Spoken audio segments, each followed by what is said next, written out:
Welcome to YouFlix. Thank you for taking the time to watch our channel.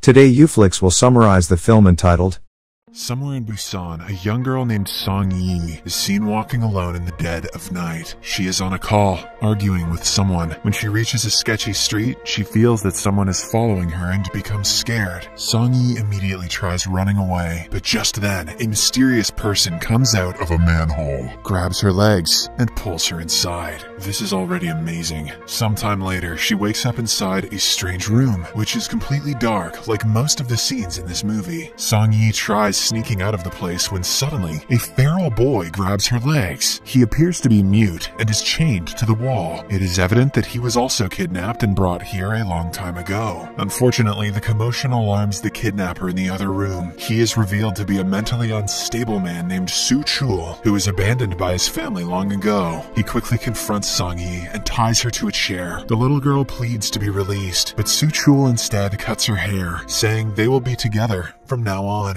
Following this, we are introduced to a 14-year-old girl named Soo-jung, who appears to be mute and deaf. Her parents passed away a few years ago, and now she is living with her elder sister, Yeon-seo. The latter is about to return from her night shift, so she video calls Soo-jung and asks her to close all the doors and wait for her. Here, we get to know that the city has been plagued with several kidnapping cases as of late, putting the residents on high alert. Unfortunately, Soo-jung is unaware of all this, and she is too impatient to wait at home, so she heads to the bus stop and waits for her sister there. After a while, Yeon-seo finally arrives and is angry to find Soo-jung there. She chastises her in sign language, explaining that bad people roam the city at night. This makes the little girl cry, prompting Yeon-seo to hug her tightly. Shortly after, as they walk away, Soo-chul watches them via the CCTV cameras he has installed everywhere. Several days pass by, and when the missing girl Song-yi's whereabouts are still unknown, her father Jong-ho decides to take matters into his own hands. A taxi driver by profession, he wanders around the city and tries to distribute leaflets of his missing daughter. Most of the people simply ignore him, and the ones that take the leaflets either throw them away or wipe their noses with them. In the next scene, Yeon-seo is celebrating her birthday at home. Her sister has brought a lovely cake for her, and in return, she gives Soo-jung a packet of chocolates. In the basement, the kidnapper has also brought out a cake. Turns out it is also the victim, Song-yi's birthday. After blowing out the candles, he tries to feed her some cake, but she refuses. She simply says, "My father will find you soon." Hearing the word father, Soo-chul becomes infuriated, and he shouts at the girl to remain silent.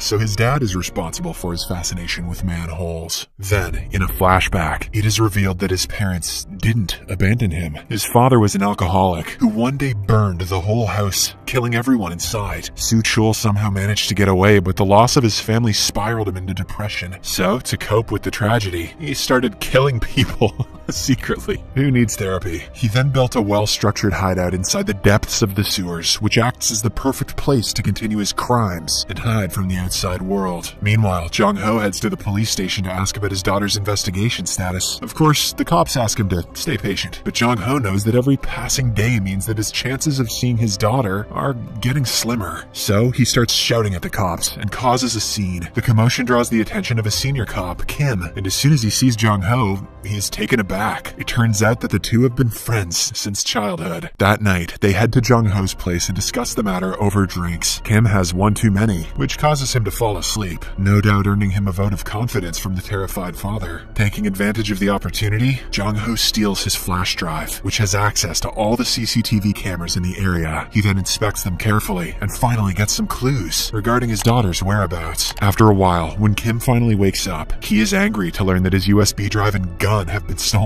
He searches for his friend throughout the house, but to no avail. Instead, he finds information regarding Song-yi's disappearance pasted all over the wall. This makes him realize that Jong-ho has been planning to find the kidnapper by himself. Meanwhile, on the same wretched street, a cop arrives to repair a utility pole that has been broken. When he goes through the camera box, he is surprised to see a foreign wire coming out of it. The cop curiously follows it and arrives at the manhole, where he also finds a lump of human hair. Suspicious that there is something inside, he opens the manhole cover, grabs a torch, and jumps in. Unfortunately for him, Soo-chul is watching him through the cameras. He is well prepared and has set an elaborate set of traps in the dark tunnels. Soon, the cop falls right into his trap and becomes entangled in some wires. Like a bug in a cobweb. Seoul then slowly approaches him from the shadows and finishes him off with his most lethal weapon, a plastic bag. He then says his catchphrase, "Welcome to the manhole." That night, Soo-jung again heads outside to wait for her sister. Despite being warned against it several times, she stands near the manhole and waits innocently. Unbeknownst to her, Jong-ho can be seen keeping an eye on her. He arrived in this location as it was the last place Song-yi was seen. As it was very dark, Jong-ho believes that he has finally found his daughter. So, he steps foot on the gas and advances towards the girl, hoping that she will leave the way for him. But since Soo-jung is deaf, she doesn't hear anything and just keeps on standing. Jong-ho almost hits her, but at the last moment, he swerves his car and crashes into a pile of garbage. The little girl finally gets to know that someone is after her, so she starts running into the dark alleys. Unfortunately, she comes across the real kidnapper, Soo-chul, who is dragging a woman's body into the manhole. At the same time, her phone also rings, blowing her cover wide open. Terrified, Soo-jung flees the scene, and while running, she inadvertently answers the video call from her sister. The latter can only hear the panting noises, but it is enough to make her realize that little Soo-jung is in danger. Yeon-seo quickly calls the police, but they again ask her to be patient. It appears as if none of the cops in the city are helpful. At the dark alley, the chase continues. As Soo-jung runs for her life, Jong-ho realizes that someone else is after the little girl too. He then deduces that it is the same person who kidnapped his daughter. So, he decides to save the little girl, but unfortunately, Soo-chul gets to her first. He then knocks her out and drags her inside the manhole. Elsewhere, a worried Yeon-seo uses a GPS app and tracks her sister's phone to an abandoned house. She goes inside and finds several weird objects, like missing posters of people and some construction tools. Disregarding this, Yeon-seo tries to call her sister's phone, but to her surprise, the ringtone is heard from inside a manhole. This is when it finally dawns on Yeon-seo that her sister has been kidnapped. Since the incompetent cops will take too long to arrive, she decides to head inside and rescue Soo-jung herself. On the other hand, Jong-ho also stumbles upon one of the manholes in the area and enters it. There, he is taken aback to find several dead bodies and mutilated parts. He immediately calls his cop friend Kim and asks him to arrive as soon as possible. Meanwhile, the kidnapper is busy eliminating one of his victims. Once he is done, he starts cleaning up. But right then, he hears footsteps of someone approaching. He yells his other catchphrase, "You've just been manholed!"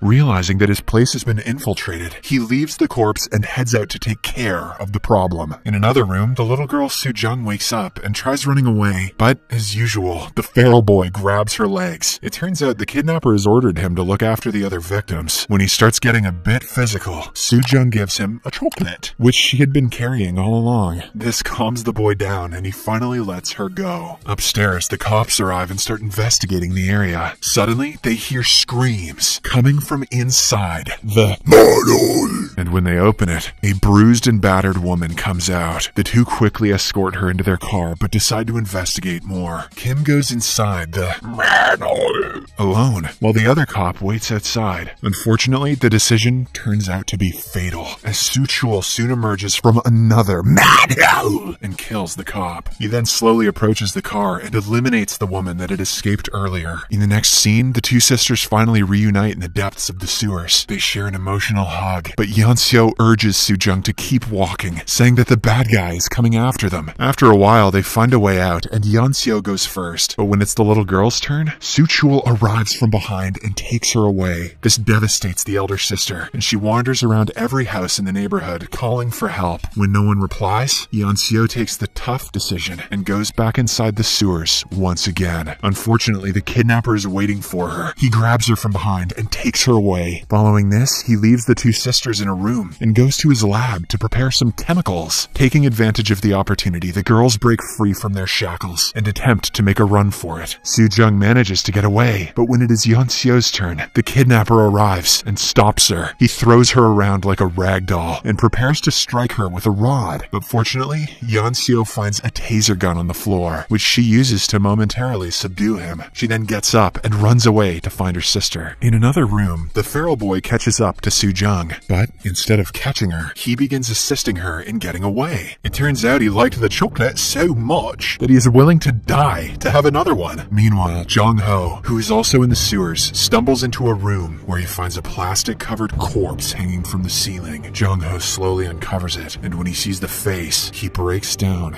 into tears. Unfortunately, it turns out to be his daughter's body. After so much effort and investigation, he couldn't save her, and now he only wants one thing: revenge. Luckily for him, he is in the control room, from which Suchul tracks the entire area. Jong-ho checks the computers, and after he finds the kidnapper's location, he rushes towards him to finish him off. Soon, the two come face to face and engage in a brutal fight. Both of them match each other stride for stride, but Jong-ho eventually gains the upper hand when he shoots the kidnapper in the leg. But, unfortunately, before he can finish him off, a huge explosion takes place after one of the gas pipes breaks during the fight. This opens the manhole cover, through which Kim gets out without even helping his friend. On the other hand, the sisters once again reunite, and along with the feral boy, they try to make their way out of this sewer. They eventually find a route, but before they can climb up, the resilient kidnapper once again arrives and takes them away. This time, he plans to finish them off once and for all. At first, he locks the younger sister and the feral boy in a room. Then, he drags Yeon-seo outside and beats her to a pulp. As the kids watch in horror, Suchul picks up a rod and is about to strike her. But just then, Yeon-seo brings out a lighter and ignites a fire. As the room is already doused in chemicals, the fire quickly spreads, burning both of them in an instant. Poor Soo-jung tries her best to open the door and save her sister, but she is stopped by Jong-ho, who arrives in the nick of time. The next day, the cops finally arrive and evacuate the entire area near the tunnel system. There, they discover hundreds of bodies. Some of them are sitting in the dining hall, indicating that the kidnapper also dreamt of having a family. Unfortunately, Yeon-seo's body is never recovered. She has been burned beyond recognition. In the final scene, as Soo-jung is being stretchered into an ambulance, she suddenly spots her sister's ring lying on the road. This makes her emotional, so she quickly gets up from the stretcher and rushes to retrieve it. At the same time, Jong-ho also arrives and hugs her tightly. The movie ends as we get to know that the two have started living together as father and daughter. What about the feral boy? I guess he was just another casualty of the manhole.